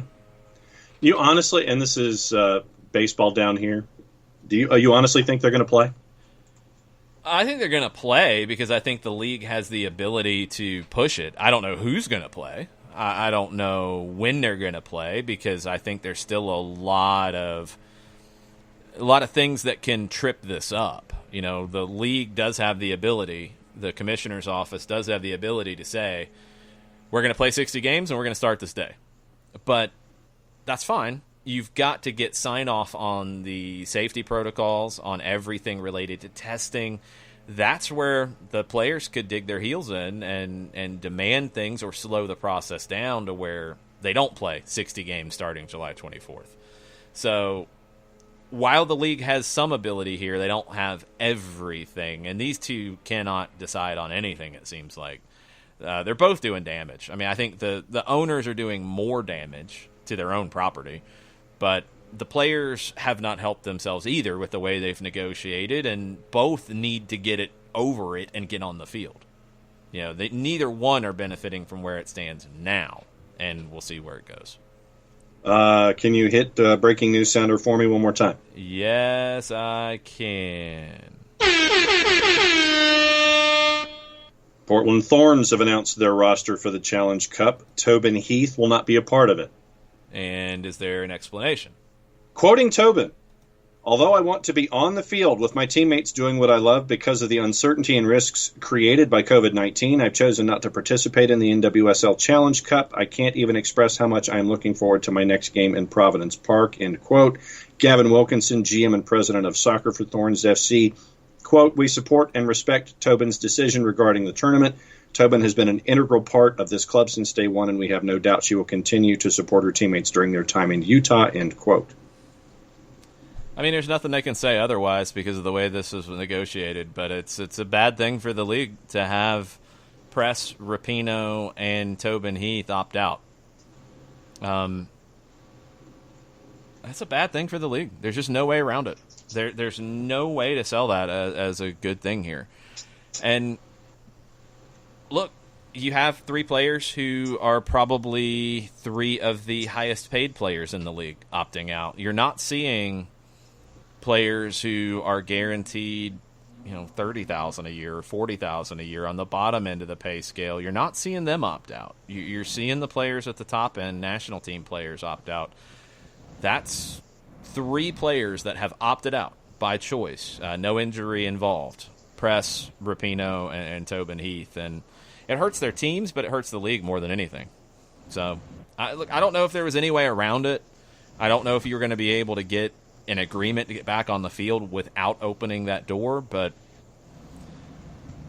when you combine that with players really prioritizing national team play over the league and what happened last year after the World Cup and what's happened after most national team games and players, skipping club games, whether they're just coming back late or they're taken off early or whatever, it just feels like to some the league is secondary.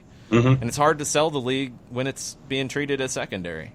So that's something that women's soccer has to try to reconcile, because ultimately it's the same thing the men went through. Ultimately, the game will grow when we're talking about the Portland Thorns and the North Carolina Courage more than we're talking about the national team. Because when you look at the schedule and you look at the day-to-day, who is more active? The club teams, not the national team. You have to have the club scenario be treated more importantly. You have to. And when you have players opting out of a club event, it's a problem. And it's something that the league has to figure out how to deal with going forward.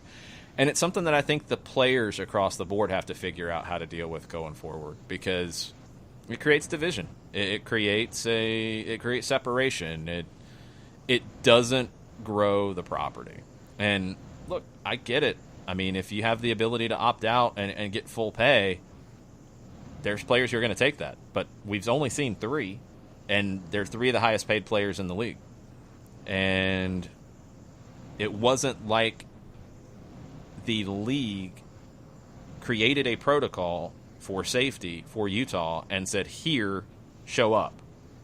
It was negotiated with the Players Association. The Players Association as a whole voted to approve it and continue with the event, and now you have three players opting out. It's rough. I honestly, I hope that people aren't paying close enough attention to that from a national perspective. I hope that people tune in. I hope that it doesn't turn people off and affect the viewership. CBS can't be happy.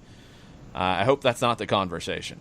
But sadly, I think the conversation about this tournament is going to be a combination of one team not even being able to play because of reckless decisions made by players, and players, whatever, 10 people tested positive as a result of it, and 3 high-profile players choosing not to play, and 2 more, and Carly Lloyd and Mallory Pugh being injured and can't play. It's a lot. That's a lot, and I'm afraid that's going to be the conversation going into this at a time when the NWSL is going to be the first team sport back and will have an opportunity to really plant a flag for itself.